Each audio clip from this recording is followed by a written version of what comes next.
Hi, this is Bradley Goldberg, your forensic CPA, and I'm going to teach you everything you need to know about real estate in 30 seconds. Some people think I don't understand math.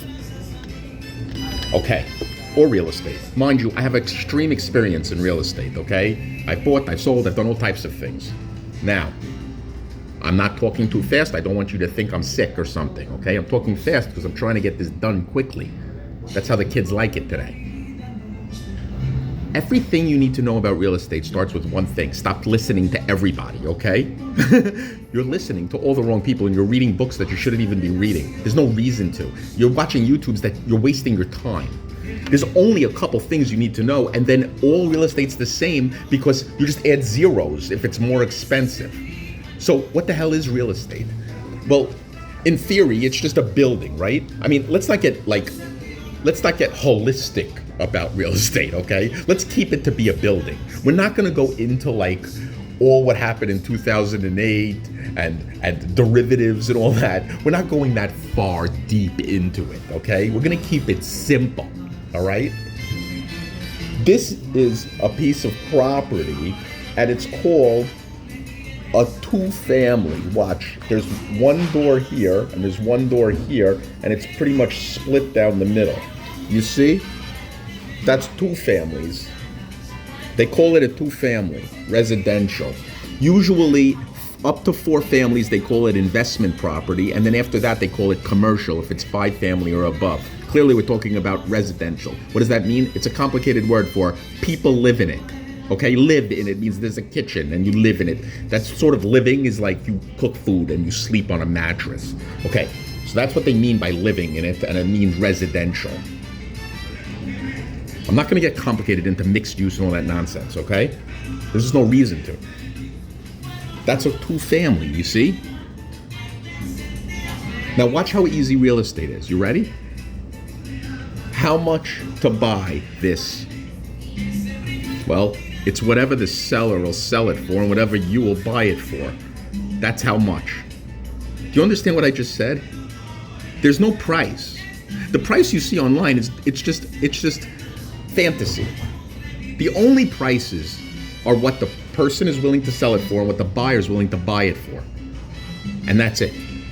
Everything else is just games and timing and pressure. That's just life. Okay. So you buy it for $100,000. Okay, so you just bought a house for $100,000. Every $100,000 costs you about $600 a month, okay? Don't get wrapped up in a few dollars here and there, all right? Because if your profit is $10, I mean, it doesn't matter if it's $15, okay? Keep it simple. You just bought a two-family for $100,000. Are you gonna live in it or not? It doesn't matter really. But let's say you don't live in it, okay? So now it's investment property, and relax about the banks and the mortgages. All that shit figures itself out. Now, you bought it for $100,000. What did I say it's going to cost you a month in mortgage? $600 a month. Every $100,000 costs $600 a month. Nobody's going to tell you how simple this is, okay? They'd rather write books and think they're smart. That's what people like to do. That I know about real estate. They don't know anything, okay? The dumbest people in the world buy real estate because the banks give them the money. Okay. Please, bear with me. You just bought a house for $100,000. How much is your mortgage payment? $600. Plus, yes, you're gonna have to add on for taxes and insurance, but don't get crazy with that stuff. The taxes, let's just assume it's $1,000 a month, okay? On a $500,000 house, I mean, it's pretty high, but it's okay. We're gonna always assume $1,000 a month. The details don't matter yet, but the details are you're trying to understand what's going on here. You know, the calculator will do that. Okay, so $600 plus taxes of $1,000 a month, okay? All right, so what are we up to? Let's say the $1,000 also includes insurance. Insurance is cheap usually, okay? Okay, so we're up to $1,600, okay? Let's add on $400 for the sake of it. That's $2,000 a month. How much, so if my expenses are $2,000 a month, those are expenses, right? Expenses. Then how much income do I need? Well, I mean, if it's $2,000 a month in expenses, if you want higher, fine. If you don't care about losing cash money every month, then that's okay too. I'm not against that. So Some people just want the property and they're willing to pay higher and lose cash flow every month because maybe they think they're going to refinance or it's going to go up in value, and that's okay. But know what you're getting into, that you're going to have to come out of your pocket and pay that every month, okay? Out of your pocket and pay. Or not, and then you're going to have to go through things like the foreclosure process or finding more debt, blah, blah, blah. Okay, our 30 seconds is almost done. So you have the income and you have the expense, and there's not that much. Yes, repairs and maintenance, you're going to have to think about. You could get hit with a $10,000 roof, but once again, you have to understand that. And understand another thing, and this is maybe the most important thing, upsides and downsides. I know a guy that he would do deals, and the deal wouldn't look good at all. But at the very end, he would say, it would be him and 4 other investors. And at the end, he would say, I'm going to be the property manager for it, and I deserve a fee. And then he would take a $30,000 fee every year, and that's pure profit for being a property manager. That it was like no time for him at all. You see, that was an upside. He could have taken a loss on the deal and still had an upside of becoming the property manager for the property. Get it? So you want to look for upsides and downsides. If you see an upside, stay quiet. If you see an extra bedroom, if you see something that you can make a little extra money on, if you found out there's oil in the ground, stay quiet. Buy it for $100,000 and just know the upside is coming afterwards. That's it, brother. Everything else is just more zeros, your amortization tables. Don't get scammed. Look at some of the laws. Make sure everything's copacetic. You got to keep your eyes open. Buyer beware, of course. But if you want to know the basics, that's done. You don't need books and YouTubes to confuse you. Just relax. And that's it. Be smart. And you do have to go into the details, and you do have to know the upsides and downsides. But that's a good start, don't you think? People that say they want to get into real estate, they should mean that they want to buy and own. Because I don't know what else there is. I mean, a real estate agent is a very difficult job to make money on. It's doable, but it's very hard to make money on. Ask any real estate agent.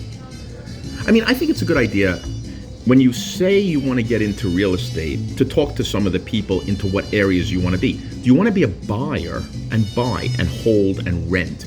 Or do you want to buy and flip? I mean, do you want to build? These are dangerous areas. You could lose a lot in those areas.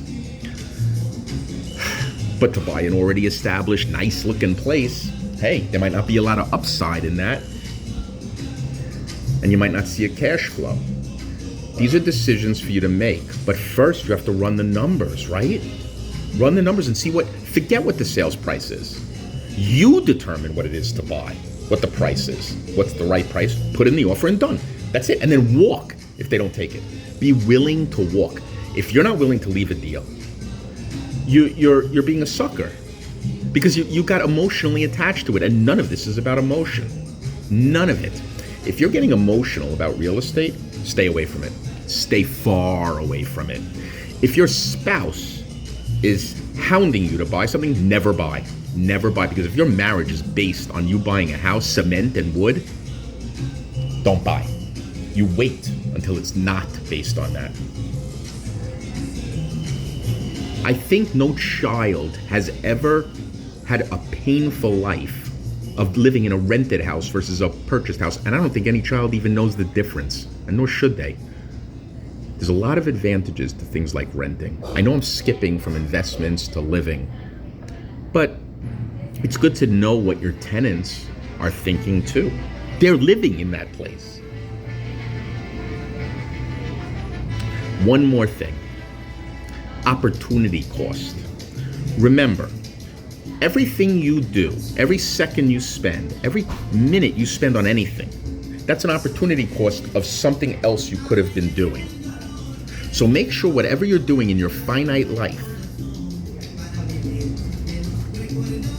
make sure that the opportunity cost is not too high of the other thing that you might have wanted to do and what could have rippled from that. And that's it. That's all you have to know about real estate. I mean, everything else is experience. It's just jumping in and having experiences, because every experience is going to be individual. Estates, estate sales. There's so many little nuances. And those nuances you can only learn from experience. I don't even know how they wrote so many books and so many YouTubes on real estate. I really don't. I really don't. I bought myself 7 properties that were cash flow positive that did very well. I learned a lot from it, from the experience, but I never really read a book. You know what I did? I read Rich Dad, Poor Dad. That was the only one I read. It was the only one. Everything else was from experience.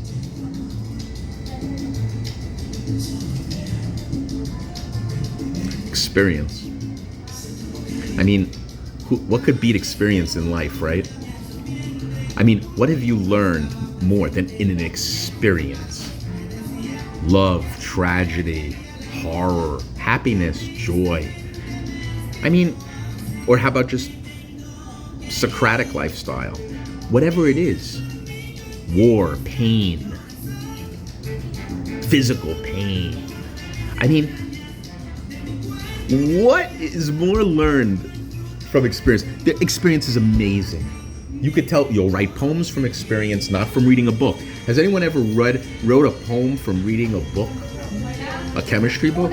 I love science, but, you know, I like to experience it. Photosynthesis is a very dry topic. Unless you look at the sun and you see it shine on a plant, knowing that chlorophyll inside the plant is transforming the light energy into chemical energy, and glucose creating humans and something to eat. Pretty damn incredible. An experience to see.